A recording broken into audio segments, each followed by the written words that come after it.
Hey there folks, my name is Brock Chart and we're back at you with another tutorial today. This one is City Strut and it's from Five Finger Rock Book 2. So I apologize, my voice probably sounds a little weird, so I am a little under the weather this week, so bear with me. So a little background about City Strut. It's very much inspired by really great funk artists and soul artists like Stevie Wonder comes to mind, or like Parliament Funkadelic, and if you haven't checked out like their album Maggot Brain, super cool. Even like the Roots, just really great funk bands that are just such astounding musicians, and their groove and is just always in the pocket, and just so much fun to listen to. Some of those bands. Oh yeah, the Meters. The Meters are a great band to check out. Like Sissy Strat is a hit from them. But a lot of the great like funk stuff, it sounds easy, but there's more going on under the surface, and that's just kudos to the musicians that make it sound effortless, even though it's more difficult. And so with City Strut, when you're listening to it, it sounds cool, and everybody in your audience is going to be grooving out and dance party. But it is kind of a more complicated like groove. It almost sounds and feels a little like mixed meter. And what I mean by that is this very intro. So you could almost count it like 3-3-2. And what I mean by that, 1-2-3, 1-2-3, 1-2-1-2-3, 1-2-3, 1-2. So you could count it like that, a bar three, and a bar two, like six and then two. And so a lot of like kind of funk stuff, it draws inspiration and things from like there's usually something like a little off about it, but it makes it super cool. And part of that is just the difference between maybe something that doesn't gel as well with just a killer drummer and rhythm section just laying down the time. And so that like kind of that those opposites kind of really go together, like I don't know, sweet and sour in food or whatever. And so your piano part and maybe your guitar player is kind of doing this mixed meter thing, while your drummer and bass player are just laying down like the funkiest, most steady, like 4/4 beat you've ever heard. And so that combination of the two really goes well together. And so, yeah, just wanted to elaborate a little bit more on that, and yeah, what to listen for, and ways that you can feel this that might help you. So let's go ahead and get started with it. So your left hand's going to be on the C, on this bass C here, and you've kind of got some options in the right hand. I've notated it as like a 1 and 3. Some people, it feels a little like confining if you play that with a 1 and 4. I'm honestly not super consistent about it. You can do a 1 and 3 or a 1 and 4, whatever works for you. And it's going to be on this B flat and E flat. And remember, whenever we're on the black keys, we're going to go into the piano a little bit. And this is going to be swung. This is going to be swung here, swing eighth notes. So it'll be 1, 2, 3, 4, and 1, 2, 3, and 4. Or if you'd like to count it kind of the mixed meter way that I was talking about, then totally go for it. Whatever feels more comfortable and natural to you. I wouldn't be afraid to mark that in your music. Just as long as you're consistent about it, I don't think it matters. We do have a couple of articulations I want to point out. That left hand is going to be long, short. It's kind of a shared melody. It starts on the left and then it goes to the right.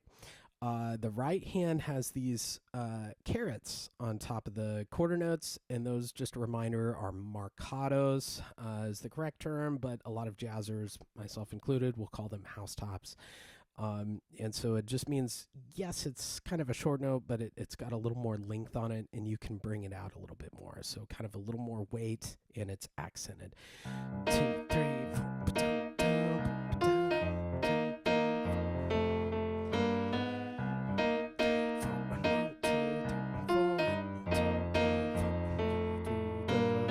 So watch out for that kind of chromatic part in measure 4. Let's go over that. So we're, on C for a while, and then your left hand comes up to an F chord. And then we're going to drop that thumb, hold the pedal down, and then these line up to where we almost have these parallel tenths happening there.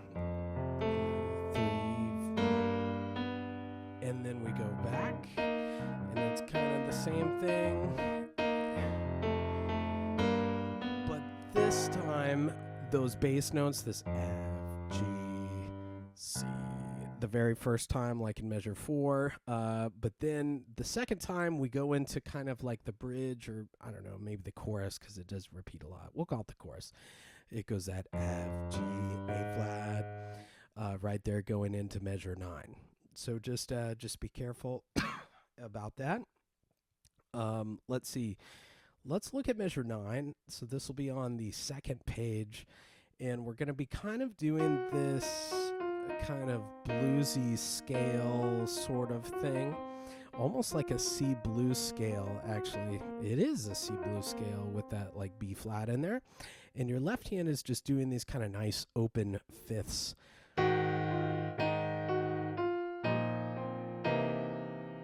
And then we've got that super cool chord there, and for my jazzers or music theory buffs out there, you're probably like, well, why is there this? This by itself does not sound that great, but it's music to my ears. And this is our C dominant chord. And a lot of jazz music will use what's called extensions, and extensions extend past the octave. Octave is 8, right?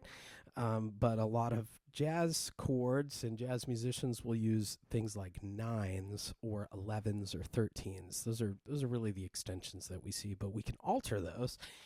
And so this is like a C9, and then what I have here is a C sharp 9, and it's really cool, kind of in your face, aggressive chord. I love it. It's just like a punch right in the jaw. I love it. And so this is kind of 1, 2, 3, 4, 1, 2, 3, and you can really lean into that. I even have like accents written there because that's kind of a cool, a cool chord. And even though it's like maybe a little dissonant to your ears, lean into it. That's kind of part of the flavor. Don't be shy about that. I had put in the description that this piece is good for some more advanced pedaling. And the reason for that is I was really deliberate with my left hand rhythms and pedaling.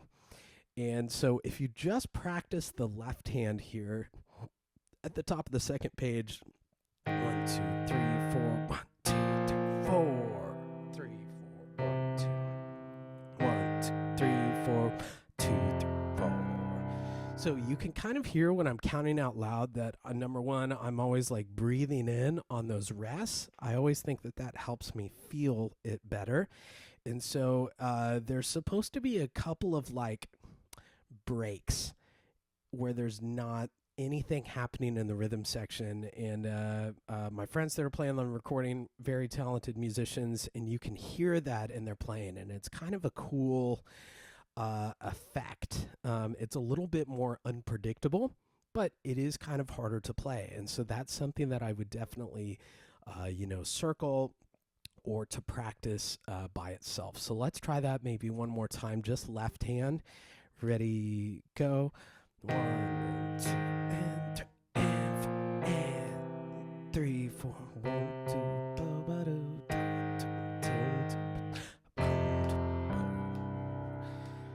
Yep, that's it. And yeah, it's only when I'm sick that I can sing this really low C. So that's a good thing about today. But let's see, what was I going to say? I had a thought during that. Oh, yes. Don't be afraid to use that rest and the pedaling to look ahead and to think ahead. You can move before you need it. So if you watch my hand, I've got on that A flat, and then I'm already on that B flat way before I need it. And it's kind of up to you on this C and E. Sometimes I play it with a 2 and 4. Sometimes I play it with a 1 and 3. Kind of player's choice there, honestly. But I'll do the same thing in 13. And I'll start moving down to that F way before I need it. And then we have this. As soon as I play that F, I'm headed down to that bass C. So together, that'll sound like...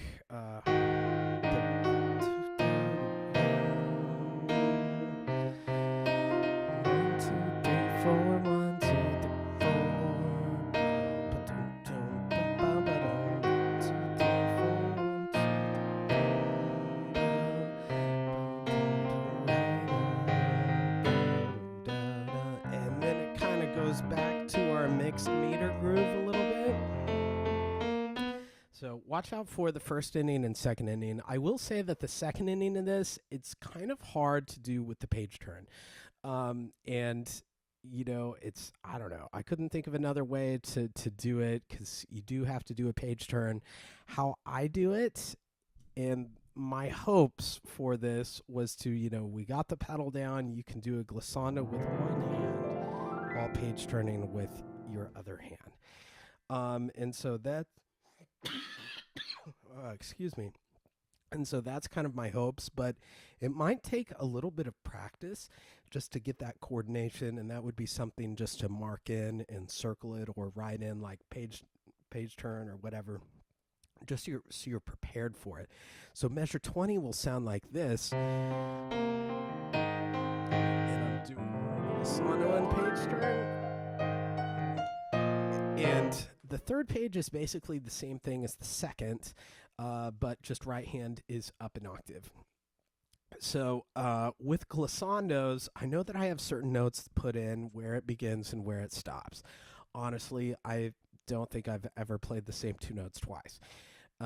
So I'm just, it's a sound effect, guys. It's just a sound effect. So it doesn't really matter where you start and where you end. What is important is getting beat 1.